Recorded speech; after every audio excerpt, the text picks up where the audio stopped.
kembali kami di hadirat-Mu datang bersekutu dan tiba saatnya untuk mendengarkan kebenaran firman-Mu. Maka Tuhan, sebelum kami mendengarkan suara-Mu yang akan disampaikan oleh hamba-Mu ini, suci kuduskan kami daripada segala dosa pelanggaran kami. Kami datang di tengah-tengah kelemahan kami, dan kami rindukan pembaharuan daripada Tuhan melalui pertolongan Roh-Mu yang kudus. Maka kami akan mendengarkan kebenaran firman-Mu ya Tuhan Yesus. Berkatilah, lawatlah kami pribadi lepas pribadi dengan Roh-Mu, sehingga kami boleh mengerti apa yang menjadi tujuan Tuhan di dalam firman-Mu ini. Terima kasih ya Tuhan. Kami menyerahkan waktu perenungan kami di dalam tangan-Mu. Dan doa kami Tuhan Yesus Kristus, di dalam nama-Mu kami berdoa dan mengucap syukur. Haleluya. Amin. Amin. Baik, shalom. Selamat pagi Bapak Ibu saudara-saudari yang ada di ruangan ini maupun saudara-saudari yang boleh mengikuti bersama-sama dengan kami melalui media sosial yang ada. Puji nama Tuhan, kasih setia Tuhan tak pernah berubah terus sekarang dan selamanya, dan rahmat-Nya baru setiap pagi dan boleh membuat kita ada sampai pada hari ini. Puji Tuhan. Bapak Ibu saudara-saudari, mari kita membuka firman Tuhan yang menjadi perenungan kita pada pagi hari ini, yang terambil dari Mazmur pasal 1 ayat yang pertama dan ayat yang kedua. Suatu bagian firman Tuhan yang menurut saya tidak asing bagi banyak orang Kristen, karena merupakan salah satu bagian firman Tuhan yang terkenal, begitu ya. Mazmur pasal 1 ayat 1 sampai 2. Bagi yang bawa kitab silahkan membukanya, dan bagi yang tidak juga saya menampilkan di depan. Tapi alangkah baiknya kalau ya Alkitab, supaya ketika membacanya bisa responsif atau berbalas-balasan ya, dengan harmonis. Mazmur pasal yang pertama, ayat yang pertama hingga ayat yang kedua, kita bacanya secara bersama-sama. 2, 3. Berbahagialah orang yang tidak berjalan menurut nasihat orang fasik, yang tidak berdiri di jalan orang berdosa, dan yang tidak duduk dalam kumpulan pencemooh. Tetapi yang disukainya ialah Taurat Tuhan, dan yang merenungkan Taurat itu siang dan malam. Puji nama Tuhan. Demikian pembacaan firman Tuhan yang menjadi landasan perenungan fik kita pada pagi hari ini. Bapak Ibu saudara-saudari, tema kita pada pagi hari ini yang ditentukan ialah menyimpan hukum Tuhan di dalam hati. Menyimpan hukum Tuhan di dalam hati. Ya. Bapak Ibu saudara-saudari, teks yang baru saja kita baca, teks firman Tuhan yang baru kita baca, merupakan bagian daripada kitab Mazmur yang disebut juga dengan kata dalam bahasa Ibrani yaitu Tehillim, yang berarti nyanyian pujian. Ya, jadi Mazmur ini dinyanyikan, Bapak Ibu saudara-saudari.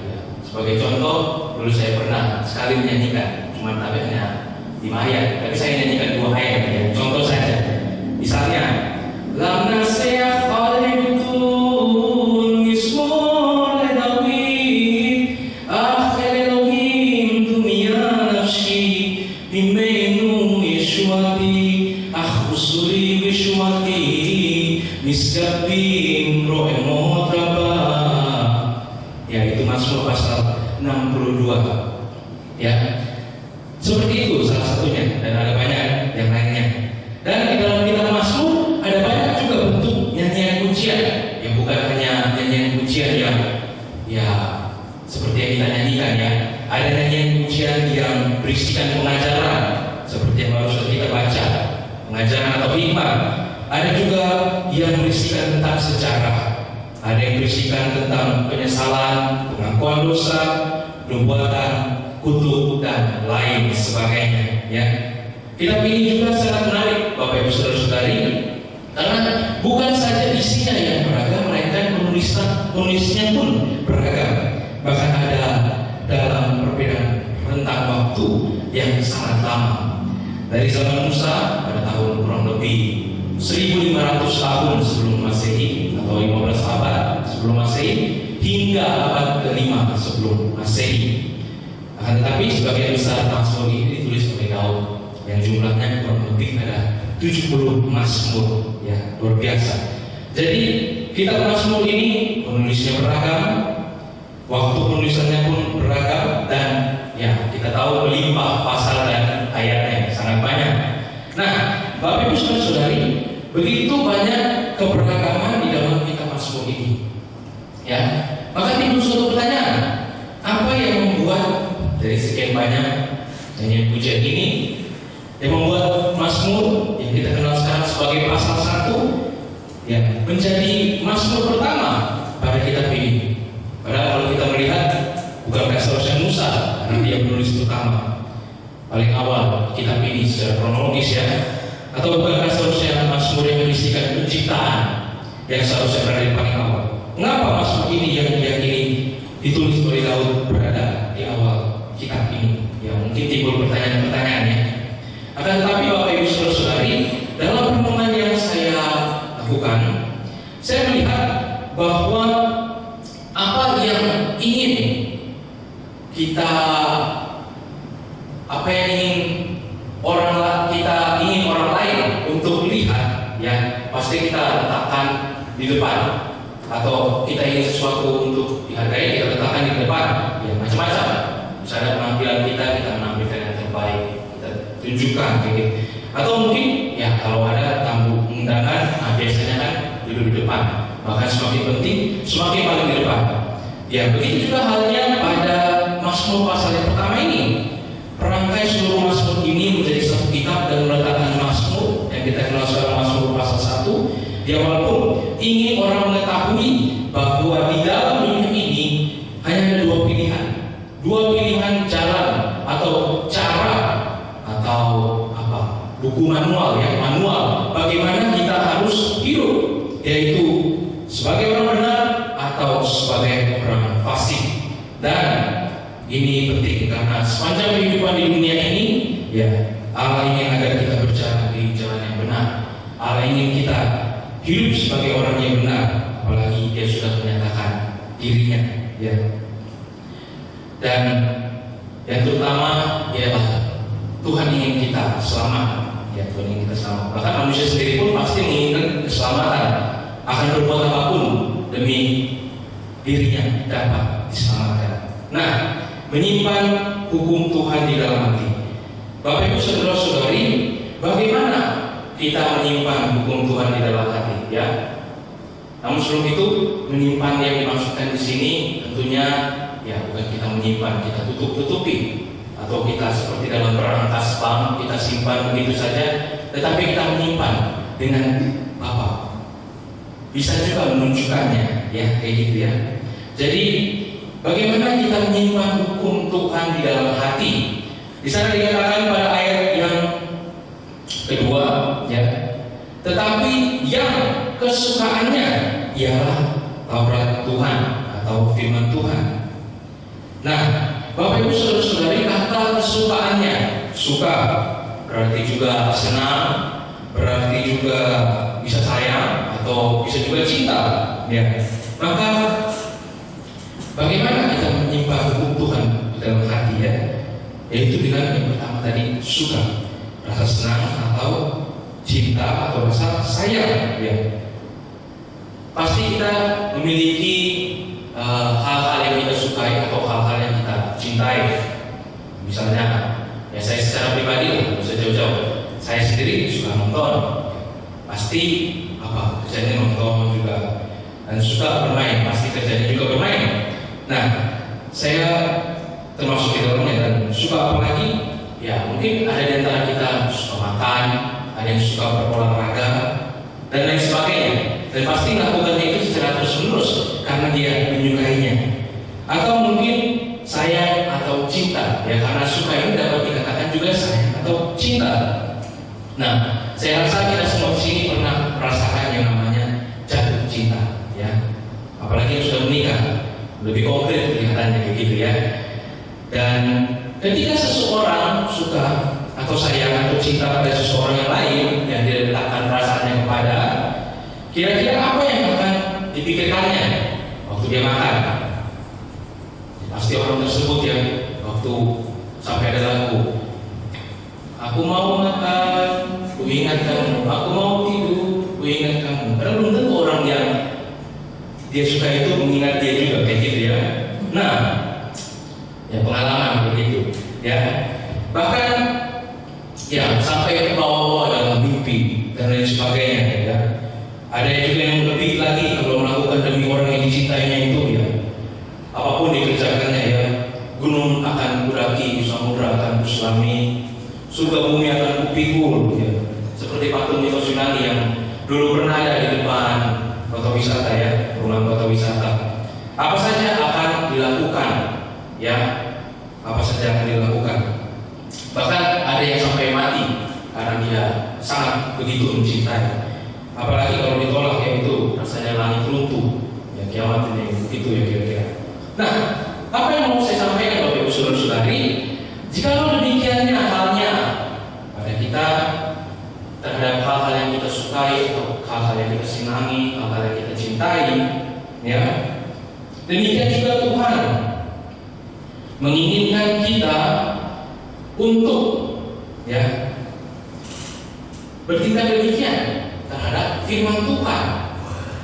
Tuhan ingin kita menyukai, ya, cinta, senang, sayang terhadap firman-Nya, menjadikan firman-Nya sebagai kesukaan. Ya, kalau kita menjadikan firman-Nya sebagai kesukaan, maka ya tidak perlu lagi dipaksa-paksa kita untuk beribadah. Kita tidak perlu lagi dipaksa-paksa berdoa. Kita melakukan semua itu dengan rasa suka, rasa senang, rasa sayang kepada Tuhan. Itulah yang menjadi kehendak Tuhan. Tuhan mau kita menyukai, mencintai firman-Nya, kebenarannya. Itulah ya ciri orang pertama yang menyimpan hukum Tuhan di dalam hatinya. Yang kedua yaitu merenungkan. Yang merenungkan Taurat itu siang dan malam. Ya, Bapak Ibu Saudara-saudari, merenung. Dari kata renung artinya diam, memikirkan sesuatu, ya. Dia memikirkan sesuatu. Maka sebagaimana ilustrasi sebelumnya dalam hal-hal yang kita sukai, kalau kita menyukai sesuatu maka pasti hal tersebut akan terus-menerus berada di dalam benak kita. Kita akan terus-menerus berpikir tentang hal yang kita sukai tersebut. Ya, jadi firman Tuhan yang kita terima, kita renungkan setiap saat. Ya, maka ketika kita bertindak, kita harus memposisikan diri sesuai dengan firman Tuhan. Ya, apakah ini yang Tuhan mau? Apakah perbuatan saya ini menyenangkan Tuhan, tidak melawan perintah Tuhan? Ya, apakah ini benar untuk dilakukan? Selalu menempatkan Tuhan di dalam hati kita, di dalam pikiran kita, di dalam tindakan kita. Itulah ciri orang yang dapat disebut sebagai orang yang menyimpan hukum Tuhan, firman Tuhan di dalam hatinya. Ya, Daud sebagai yang ini menulis Mazmur ya, secara khusus sebagai yang kita baca yaitu ayat 1 dan 2, tentu sudah mengalaminya baru dia bisa berkata-kata demikian. Ya, kita sudah tahu bahwa Daud dari masa mudanya Tuhan berkenan kepadanya, maka dia mengutus Nabi Samuel untuk mengurapi Daud menjadi seorang raja. Ya, dia diurapi menjadi seorang raja karena Tuhan berkenan kepadanya. Ya, tetapi sebelum dia menjadi raja, Saul memburu dia. Saul memburu Daud. Daud lari ke sana ke sini, dia menyembunyikan dirinya. Dalam keluh kesahnya, dia tetap berpegang kepada Tuhan. Ya, dia tidak seolah-olah membuang firman Tuhan atau hukum Tuhan daripada dirinya. Justru ketika Saul hendak membunuhnya, dia memotong punca jubahnya dan ya, dia tidak membunuh orang yang diurapi oleh Tuhan. Ya, dalam urusannya dia selalu datang kepada Tuhan. Bahkan sampai dia menjadi raja. Ya, posisi dia memiliki harta, dia memiliki kuasa dan lain sebagainya, tetapi dia tetap datang kepada Tuhan. ia menyimpan, ia memelihara hukum Tuhan, perintah-perintah Tuhan, firman Tuhan di dalam hatinya, ya, dalam kondisi senang maupun susah, ia tetap datang kepada Tuhan. Sekalipun dalam kehidupannya, ya, ia pernah melakukan suatu kesalahan yang sangat besar yang membuatnya dia pun cerai, ya, karena dosa yang dilakukan, tetapi ia tetap datang kembali. Ia tidak melupakan kebenaran Tuhan. Ya. Jadi bukti kita menyimpan atau ciri kita menyimpan hukum Tuhan di dalam hati kita, yaitu ketika firman Tuhan menjadi kesukaan kita dan dasar daripada kita melakukan segala sesuatu di dalam kehidupan kita. Ya. Seperti dalam Mazmur pasal 119, ya. Saya tidak mengajak kita untuk membacanya bersama-sama karena begitu panjang dan memakan waktu. Tetapi seluruh isi Mazmur tersebut menunjukkan betapa ia menyimpan hukum Tuhan. Ya, ada 7 kali dikatakan, aku berpegang, tetapi aku berpegang kepada perintahmu ya Tuhan. Aku berpegang kepada peringatan-peringatanmu. Aku berpegang kepada titah-titahmu ya Tuhan. Sebanyak 7 kali dikatakan. Ya. Kalau 7 kali, ya kita harus 1 kali, 1 hari, sepanjang hari, setiap hari ya, memegang perintah Tuhan, memelihara firman Tuhan di dalam hati kita. Nah, ya Bapak Ibu bisa membacanya sendiri pasal 119 ya. Saya tidak akan membacanya karena begitu panjang. Akan tetapi yang saya ingin tunjukkan bahwa ya ada juga pribadi yang sempurna di dalam hidupnya yang menunjukkan bahwa ia menyukai, ia merenungkan, ia menyimpan hukum Tuhan, firman Tuhan di dalam hatinya. Bahkan dia adalah firman itu sendiri. Ya. Dia Yesus Kristus Tuhan Juru Selamat kita. Ya. Dia Tuhan yang menjadi manusia, mengosongkan dirinya menjadi sama seperti manusia, tapi dia tidak berdosa karena dia dilahirkan melalui Roh Kudus. Roh Kudus sepanjang kehidupannya. Ya. Dan sebagai orang Kristen kita tahu sepanjang kehidupan Yesus di dunia ini, dia menggenapi firman Tuhan, yang artinya dia memelihara hukum Tuhan di dalam hidupnya. Dia juga mengajarkan banyak orang tentang firman Tuhan di bait Allah.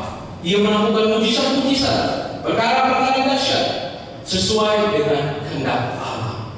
Ya. Sesuai dengan kehendak Allah. Apa saja yang dia berbuat, dia melakukannya seturut kehendak Allah, seturut hukum Allah, seturut firman Allah. Ya.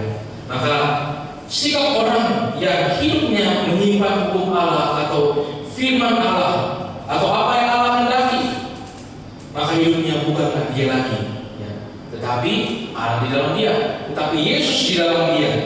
Ya, tolak ukurnya bukan lagi apa yang ada pada dunia ini, melainkan Allah itu sendiri. Apa yang Allah hendaki, dia kerjakan. Apa yang Allah tidak hendaki, dia jauhi. Ya, maka Bapak Ibu Saudara-saudari, pertanyaannya bagi kita, sejauh mana kita menyukai atau kita mencintai, sejauh mana kita sungguh-sungguh menyatakan kasih kita kepada Tuhan, kepada firman-Nya, ya, sejauh mana kita mencari kehendak-Nya, kehendak Allah dalam kehidupan kita. Mungkin melalui doa, mungkin melalui perenungan firman Tuhan, membaca Alkitab, ya, mungkin juga melalui pengalaman hidup dan lain sebagainya. Sejauh mana, ya? Mari Bapak Ibu Saudara-saudari, masing-masing kita menyikapi hidup yang Tuhan berikan, yang Tuhan kehendaki agar kita hidup di jalan yang telah Ia tetapkan, jalan orang yang benar. Ya, mari kita masing-masing menyikapi hidup kita. Sudahkah bukti-bukti itu nyata dalam hidup kita? Ya, bahwa kita menyukai hukum Tuhan atau firman Allah. Kita merenungkannya seberapa dalam dan kita melakukannya. Atau mungkin ya ada di antara kita, baik yang di sini maupun yang menyaksikan melalui media sosial, ada hal yang lebih kita sukai dibandingkan kebenaran Tuhan, firman Tuhan, bersekutuan dengannya. Ya, Mari kita menilai diri kita masing-masing. Ya.